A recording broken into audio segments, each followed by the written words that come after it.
Did you know that the Montgomery County Department of Parks owns and manages more than a dozen historic sites, some of which are open to the public for tours and events? Holly, who's going to be reading for us the Maryland's amendment to our state and that many honor our African American history? Held to service or labor as slaves are hereby declared free. Each November, Montgomery Park celebrates Maryland's Emancipation Day. That's because November 1st, 1864, marked a pivotal day in Maryland's history when a new state constitution freed all those held in bondage within its boundaries. The decision made Maryland one of the earliest border states to abolish slavery. We used this opportunity to visit Oakley Cabin in Brookeville, Woodlawn Manor Cultural Park in Sandy Spring, and Josiah Hensen Park in Rockville. Josiah Hensen Park is midway through an exciting construction project, and we got special access to the job site. You won't want to miss this. This is going to be an exhibit space that focuses on Henson's story, The Escape.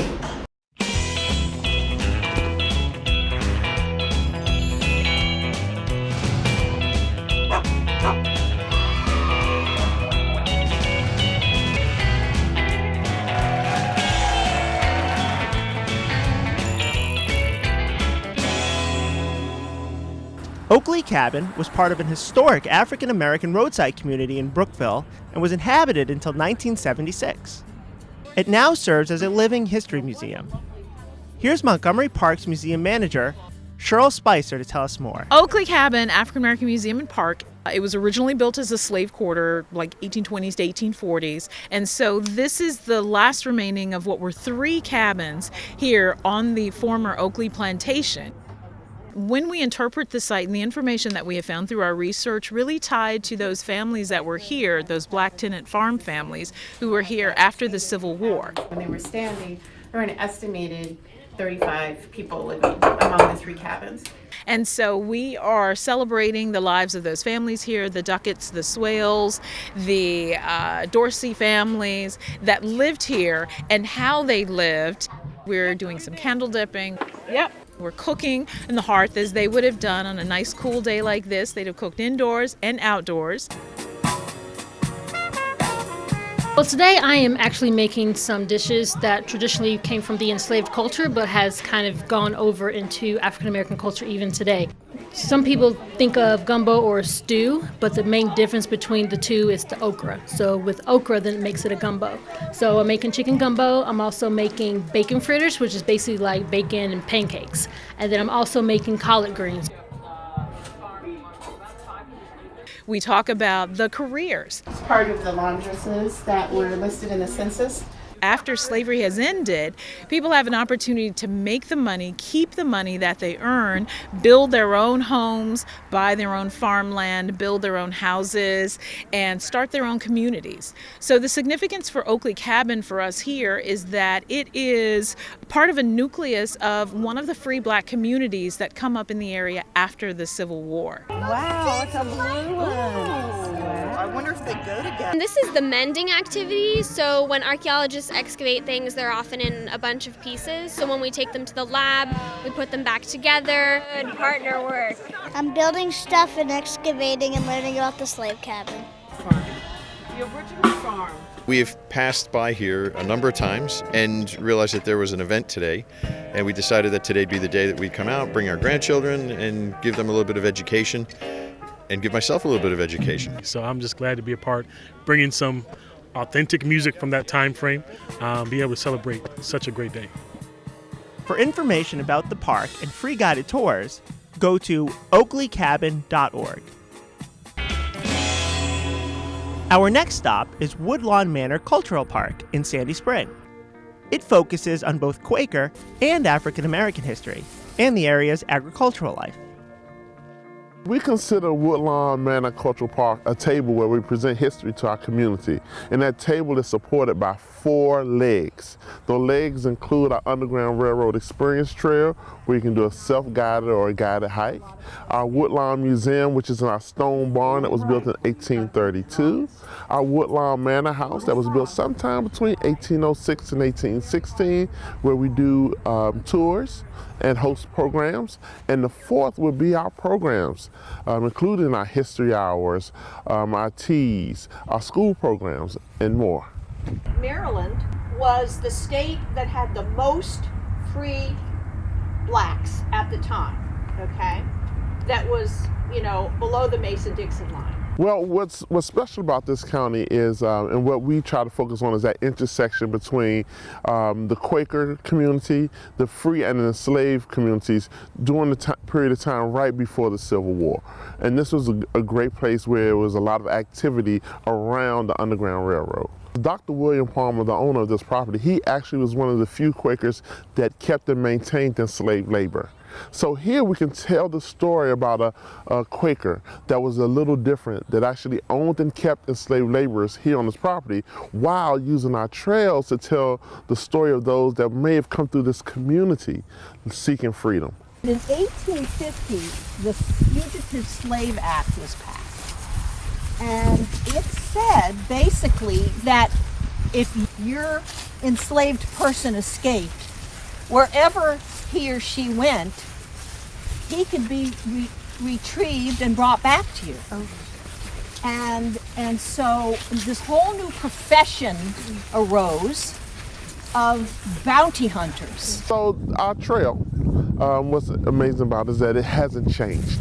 So it's just our woods are similar to the woods that people that were coming through this community back in 1860 trying to seek freedom. So when you go in our woods, you see some of the similar trees, you hear the same sounds, you get the same smells that those that would have been coming through this community at that time. So as we go through, we kind of highlight different features in the way that the nature would have been used for escape and evasion.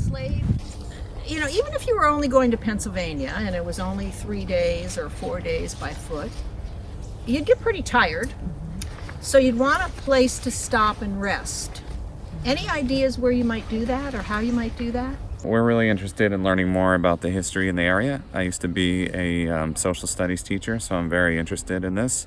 And this is my son, and we wanted to do something this weekend where we could have some fun. Learn more about the Underground Railroad, because I learned about in school.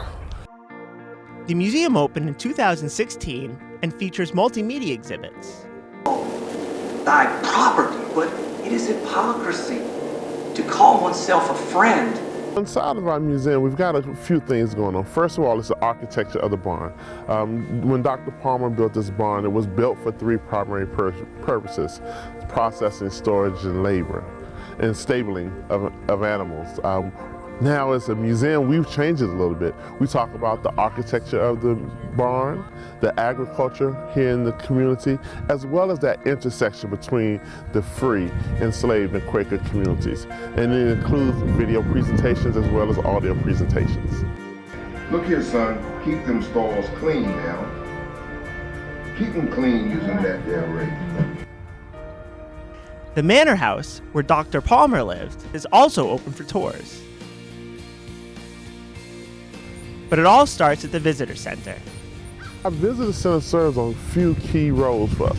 First, it's essentially the front desk for our park here. So if you want to come in and either purchase admission to one of our programs, admission to our museum, check in. For if you're a school and you're coming for a program and you want to check in, you do all of that in our Visitor Center. But if you're just from the community and you want to know what's going on either at our park or at other parks and historic sites in Maryland, you can come into our Visitor Center and get that information as well. Oh, and they coincide with the marker. So I get the opportunity to really tell them a little bit about the history of this property and all the different programs and things that we have to offer, not only for adults but also for our children as well. For info about operating hours, programs, and more, go to woodlawnmanor.org. The Josiah Hensen Park is located in Rockville. It's currently under construction in preparation for a new museum and visitor center that will celebrate the life of the Reverend Josiah Hensen. Henson was a former slave who lived and labored on the site of the Riley plantation. He became an abolitionist whose life, among others, inspired Harriet Beecher Stowe to write Uncle Tom's Cabin in 1852. That landmark book helped fuel the anti-slavery sentiment leading up to the Civil War. We are here at the Josiah Hensen Museum and Park. It is mid-November, and we're about 8 months into the construction of the new visitor center, which is behind me, and the restoration of the historic Riley Bolton house, which is behind you. County Council member Andrew Friedson stopped by for a tour. How are you? Good to see you again. Glad to be here. Welcome to the new Josiah Hensen Museum and Park. Thank you so much. I am so excited to be here. Thanks for welcoming us around this amazing project right here in our community. I grew up close by, and there's a lot of local lore about what this property is and what it means. Tell us what we're going to learn here. So the local lore that you probably grew up hearing was that this was referred to as Uncle Tom's Cabin. And so one of the first things that we did after acquiring the property over 10 years ago was to bust some myths. And it was to really clarify people where that Uncle Tom's Cabin comes from. And Uncle Tom's Cabin, as you know, was the fictional novel written by Harriet Beecher Stowe.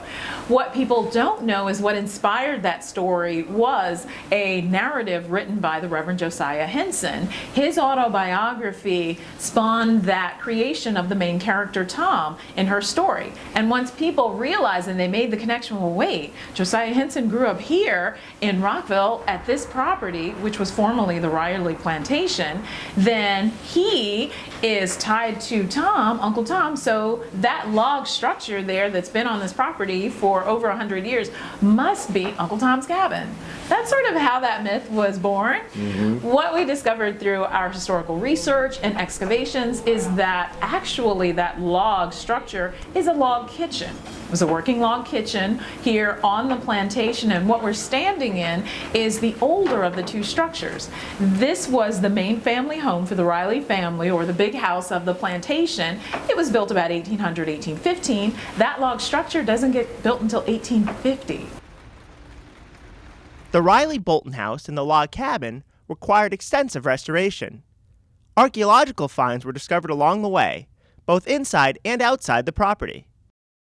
We've done extensive research on the property and found that there are significant remains from the 19th century still present here that tell us about what life was like during the time of this was used as a plantation.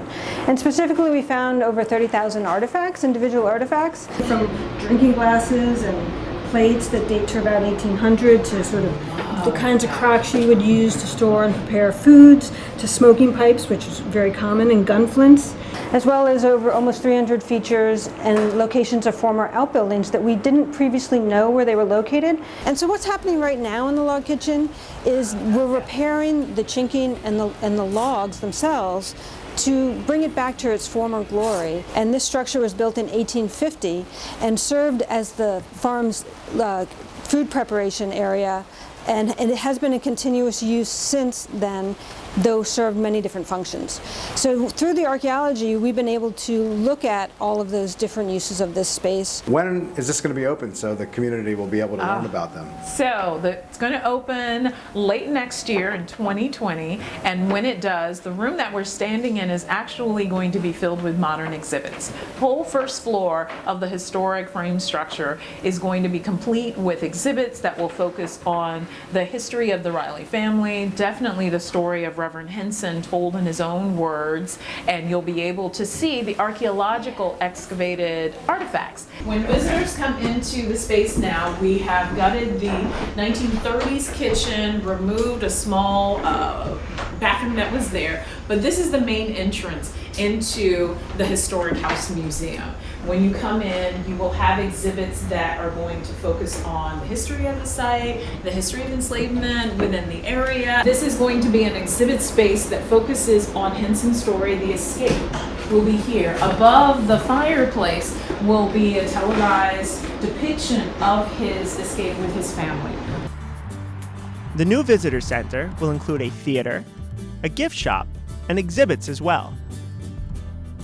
And this is an exciting opportunity not to read about history in a book, but to walk in the footsteps of the historical figures that came before us and see the circumstances in which they lived. It's just such an exciting opportunity and a tremendous asset to have you and your team working so hard to make sure that we have this history, not just for now, but for forever. Well, thank you.